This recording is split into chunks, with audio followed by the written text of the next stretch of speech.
Do you love math? If you do, make sure to check if you follow the fifth commandment. Thou shalt honor the correct order of operations. If you love math, go check out Mr. Aang on YouTube and you can learn more math. Alright, so let me run you guys through how to use a Google form. You can go in and then just go to your Google Apps and you're going to look for one called a Google form. If you don't see yours, you can also go to your drive, so I can see it on mine. And then when you press new, you're going to be given a bunch of options here. Google Docs, Google Sheets, Google Slides, and then you're looking for Google Forms.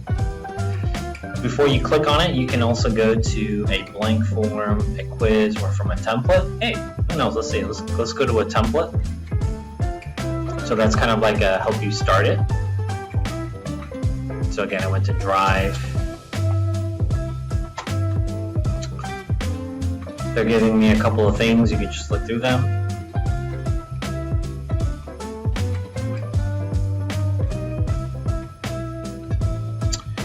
This is also called a questionnaire. I'm going to pick the one that says contact information.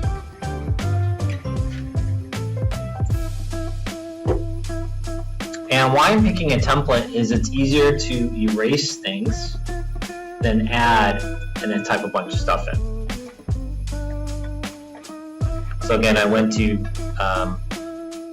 Google Drive, press new. Google Documents, don't click on it, click on the arrow, and then I'm under template.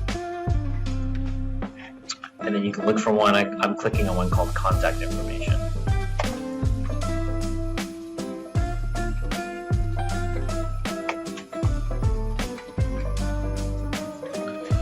I'm going to call mine, I don't know, survey about drought.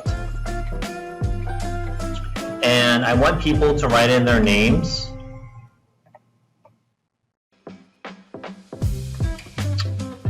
Email address. Okay, their address I don't really need, but maybe this question. What kind of information can I get from people on campus?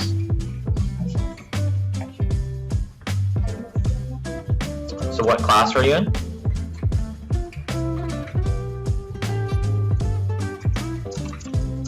So this is categorical, so think about the questions you got.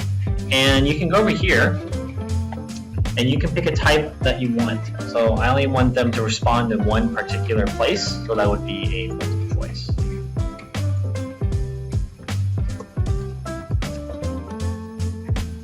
You can click under add option, go to add more.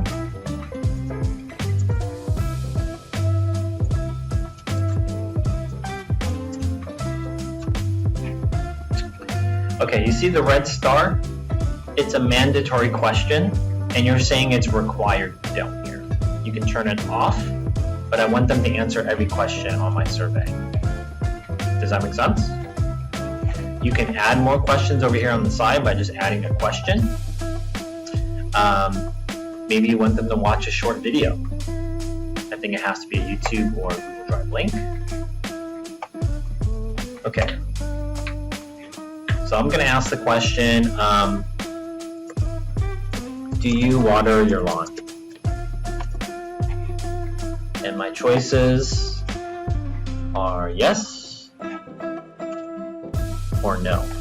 I want that required, so I can turn it on.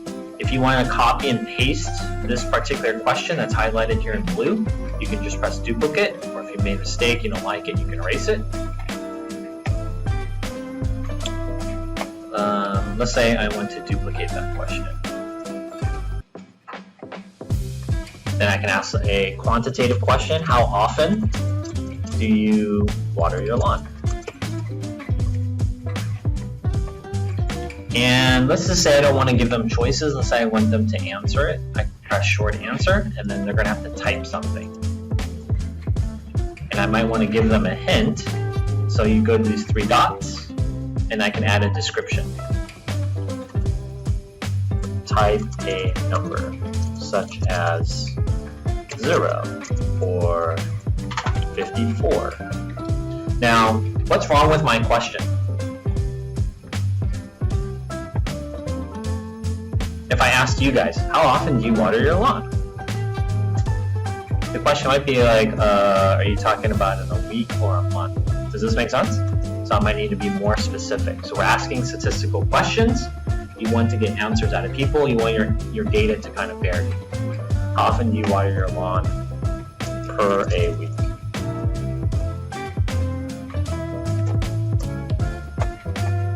I don't want this comments question, so I can just press delete.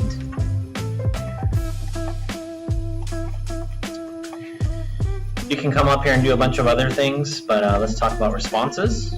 So later on, I'm going to let you guys take it live, and I'm going to create it's going to create all of your answers into a spreadsheet. It's going to organize all of your data. Under settings, you could make this a quiz. I would not do that. Responses. You want to assure people that it's almost anonymous data, or that the data you're getting, that you will not use their names in the surveys. Does that make sense? Maybe I want that on for some reason. Do I want them to edit it? Do I want someone to take it more than once? Once if your little brother, you say, hey, I'll give you $20, can you take the survey 20 times, right? Like that kind of is going to make your data different. So you can limit your responses. Maybe you have 10 questions and you can get discouraged. You can press progress bar. If I'm making this a quiz, you would shuffle it, but for this case, I wouldn't shuffle yours. You kind of want yours to have logical flow. Do you want people to see the results after they're done? If you do, you can click it on. I'm going to leave mine off. You can change the colors if you want. Okay, if you click here, this is called a preview. This is what you're going to see. See, I realized I did not. Do you water you wrong? So I can just close that, come back.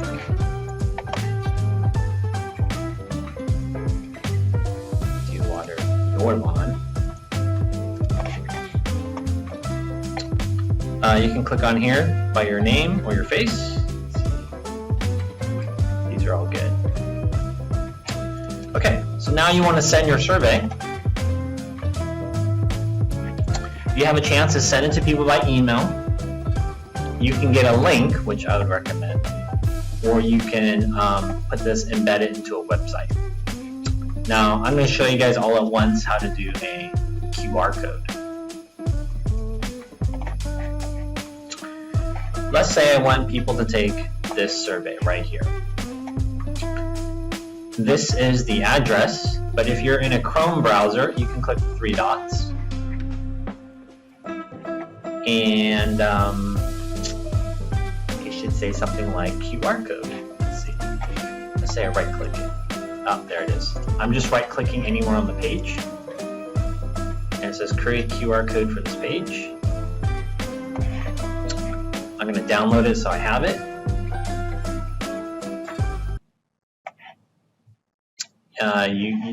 It's going to save it as a QR code. And you can actually use this picture, and you can put it on your social media.